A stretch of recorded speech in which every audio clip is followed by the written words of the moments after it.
देह व्यापार दुबई में रात समय शुरू होता है और इस काम के लिए यहाँ पर लगभग 30,000 से ज्यादा लड़कियाँ मौजूद हैं। इस गंदे काम को करने के लिए लड़कियाँ सिर्फ 1 घंटे का लगभग 11,000 रुपया लेती हैं। यहाँ के बड़े बड़े लोग देह व्यापार के काम से जमकर नोट छाप रहे हैं, जिसके कारण दुबई में देह व्यापार लगातार बहुत तेजी से बढ़ता जा रहा है। इस काम को करने के लिए एक स्पेशल कोड रखा गया है, जिसे लेडीज नाइट के नाम से पुकारा जाता है। और मजे की बात यह है कि यहाँ की पुलिस को इस धंधे के बारे में सब कुछ पता होते हुए भी वो कुछ नहीं कर पाती। यहाँ हालात इतने बुरे हैं कि अगर आप एक महिला हैं और दुबई घूमने गई हैं, लेकिन गलती से रात में किसी बार के पास खड़ी है, तो कोई भी बड़ा व्यापारी आपको अपने साथ चलने के लिए ऑफर कर सकता है। लेकिन वहीं दूसरी ओर यहाँ पर महिलाओं वर्कर्स के साथ पुरुषों से भी ज्यादा अत्याचार किया जाता है, क्योंकि जो महिलाएं यहाँ पर ज्यादा पैसे और अच्छी जिंदगी के लिए काम करने अपने देश से यहाँ आती है, उन्हें घरों में 12-12 घंटे उससे भी ज्यादा काम करने के लिए मजबूर किया जाता है। यहाँ तक कि कई महिलाओं को जबरदस्ती उनसे देह व्यापार तक कराया जाता है। UNHRC ने खुद कई बार अपनी रिपोर्ट में नौकरों के साथ होने वाले शोषण की बात को पब्लिश किया। दुबई का ये काला सच यहाँ घूमने आने वाले लोगों के सामने कभी पेश नहीं किया जाता,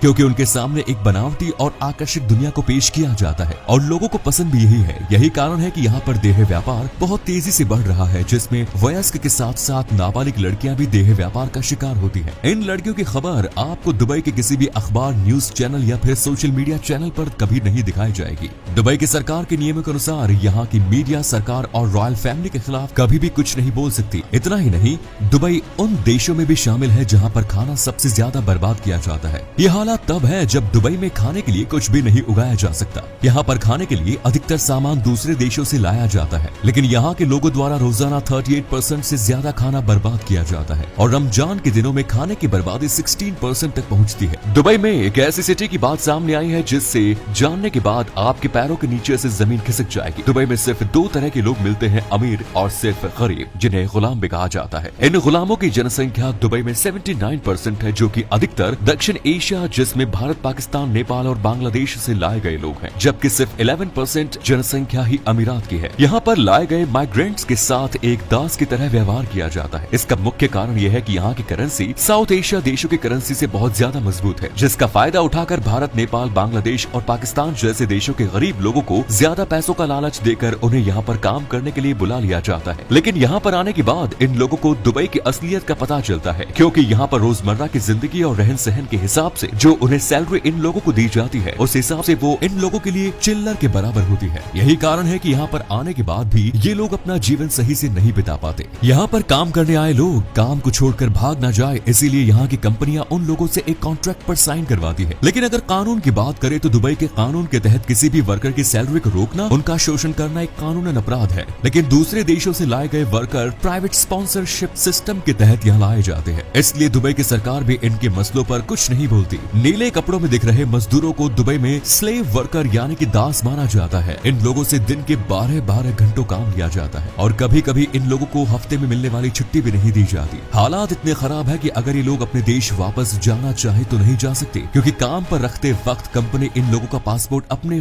पास जब्त कर लेती है। ये लोग सिर्फ अपने कंपनी के मालिक या मैनेजर के राजी होने पर ही अपने देश वापस जा सकते हैं। दुबई में लगभग 95 लाख लोग ऐसे हैं जो दूसरे देशों से यहाँ काम करने आए हैं, लेकिन ये लोग आपको कभी भी दुबई की चमकती दमकती और आलिशान बिल्डिंग्स या फिर वहाँ के रिहायशी इलाकों में नजर नहीं आएंगे, क्योंकि ये लोग दुबई के स्लम एरिया में रहने को मजबूर होते हैं। यहाँ पर एक रसोई के बराबर कमरे में 8 लोग एक के ऊपर एक बिस्तर लगाकर रहने के लिए मजबूर है। ऐसा तब है जब दुबई में बड़ी बड़ी बिल्डिंगों में उसके फ्लैट आधे से ज्यादा खाली पड़े हैं। तेल के भंडारों की बादशाहत दुबई आज दुनिया में अपनी बादशाहत खो चुके देशों की लिस्ट में शामिल हो गई है। अब दुबई भी उधारी की जिंदगी जी रहा है और इसका सबसे बड़ा उदाहरण है दुबई के इनकम सोर्स का ना होना और उसके महंगे शौक। साल 1970 तक दुबई में एक भी लंबी बिल्डिंग यहाँ पर नहीं थी, लेकिन दुनिया के अलग अलग देशों को आकर्षित करने के लिए और पैसा कमाने के लिए दुबई में गगनचुंबी बिल्डिंग का निर्माण कराया गया। आज यहाँ पर 72 से ज्यादा गगनचुंबी बिल्डिंग्स है, जिनका निर्माण अरब अमीरात ने हांगकांग में बनी बड़ी बड़ी बिल्डिंग के मॉडल को देखते हुए बनवा दिया। लेकिन हांगकांग में बड़ी बड़ी बिल्डिंग को बनवाने के कारण वहाँ पर ज्यादा जमीन न होना है,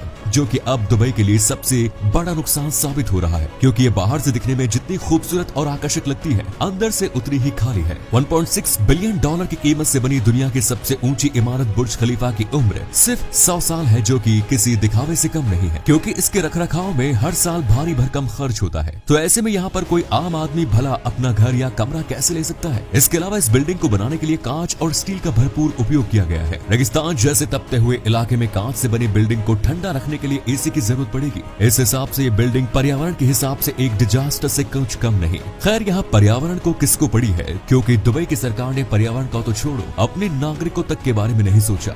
इतना हाईफाई देश होने के बावजूद भी यहाँ की सरकार ने सीवेज सिस्टम के बारे में आज तक कुछ नहीं सोचा। ज्यादातर सीवेज सिस्टम ऐसे हैं कि अगर उसकी रोजाना सफाई ना की जाए तो गंदा पानी यहाँ की सड़कों पर चारों ओर दिखाई देगा, जिसमें से निकलना आपकी मजबूरी बन जाएगा। सिर्फ बुर्ज खलीफा की बात करें तो इस बिल्डिंग से रोजाना 60 टन से भी ज्यादा मल बाहर निकलता है और इस माल को ले जाने के लिए बिल्डिंग के आसपास हजारों ट्रक लाइन में 24 घंटे खड़े रहते हैं। यहाँ के लोग बिल्डिंग को खूबसूरत बनाने में सारा पैसा खर्च कर देते हैं, जिसके कारण उनके पास मूलभूत चीजों के लिए पैसा ही नहीं बचता, जिसके बाद उसकी कीमत आसमान को छूने लगती है। यही कारण है कि एक आम इंसान चाहकर भी इन बड़ी बड़ी बिल्डिंग में अपना घर नहीं खरीद पाता और ये आज तक इनमें बने कमरे आधे से ज्यादा खाली पड़े हैं। दुबई का काला सच वहाँ के आइलैंड्स भी हैं जो कि खुद इंसानों ने बनाए हैं। दुबई ने दुनिया में खुद को चमकाने के लिए पिछले 20 सालों में 3 मैन मेड आइलैंड का निर्माण किया है, जिनमें पाम जुमेरा है, डिएरा आइलैंड और पाम जिबेलाली शामिल है। पाम जुमेरा को साल 2001 में बनाया गया था, लेकिन आज तक भी आइलैंड पूरा नहीं हो सका, जो कि अपने पैर पर कुल्हाड़ी बांधने जैसा है, क्योंकि पैसों की कमी की वजह से इस आइलैंड के काम को बीच में ही रोक देना पड़ा।